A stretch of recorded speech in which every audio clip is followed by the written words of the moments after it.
Bismillahirrahmanirrahim. Assalamualaikum warahmatullahi wabarakatuh. Perkenalkan, nama saya Anissa Amalia Hazra, NPM 21010210002, Prodi Pendidikan Bahasa Arab, dengan mata kuliah Studi Islam dan Moderasi Beragama, dengan dosen pengampu Ibu Nawang Wulandari MPDI. Baiklah, saya di sini akan membahas tentang ijtihad sebagai sumber dinamisasi ajaran Islam. Yang pertama, saya akan membahas tentang pengertian ijtihad. Ijtihad memiliki arti bersungguh-sungguh, rajin, dan giat. Sedangkan apabila kita meneliti makna jahada, artinya adalah mencurahkan segala kemampuan. Jadi, menurut bahasa adalah berusaha atau berupaya yang bersungguh-sungguh. Ijtihad berarti pengarahan segala kemampuan untuk mengerjakan sesuatu dengan yang sulit. Atas dasar ini pula tidak tepat apabila kata ijtihad dipergunakan untuk melakukan sesuatu yang mudah atau ringan. Sisi lain, ada pengertian ijtihad yang telah dipergunakan oleh para sahabat Nabi. Di dalam usul fikih, para ulama berbeda-beda dalam berpendapat tentang ijtihad. Misalnya, Imam Asy-Syaukani berpendapat bahwa ijtihad yaitu mencurahkan kemampuan guna mendapatkan hukum syara' yang bersifat operasional dengan cara istinbat, mengambil kesimpulan hukum. Yang kedua, saya akan membahas tentang dalil-dalil yang mendasari ijtihad. Antara lain, yang pertama pada surat An-Nisa ayat 59 yang berbunyi, Bismillahirrahmanirrahim. Ya ayyuhalladzina amanu ati'ullaha wa ati'ur rasula wa ulil amri minkum fa in tanaza'tum fi syai'in farudduhu ilallahi war rusuli in kuntum tu'minuna billahi wal yawmil akhir. Dzalika khairu wa ahsanu ta'wila. Shadaqallahul azim. Yang artinya, wahai orang-orang yang beriman, taatilah Allah dan taatilah Rasulnya dan ulil amri di antara kamu. Kemudian, jika kamu berlainan pendapat tentang sesuatu urusan, maka kembalikanlah ia kepada Allah, Al-Quran dan Rasul sunnahnya. Jika kamu benar-benar beriman kepada Allah dan hari kemudian, yang demikian itu lebih utama bagimu dan lebih baik akibatnya.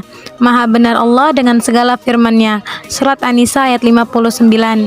Yang kedua ada pada surat Al-Hasyr ayat 2 yang berbunyi, fa'tabiru ya ulil absar. Shadaqallahul azim. Yang artinya, maka ambillah kejadian itu untuk menjadi pelajaran, wahai orang-orang yang mempunyai wawasan. Maha benar Allah dengan segala firman-Nya. Dan pembahasan kita yang ketiga yaitu fungsi ijtihad.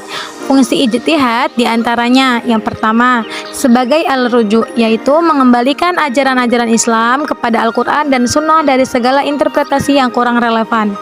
Yang kedua, menentukan suatu hukum di mana hal tersebut tidak dibahas dalam Al-Quran dan hadis sebagai sumber hukum ketiga dalam ajaran Islam.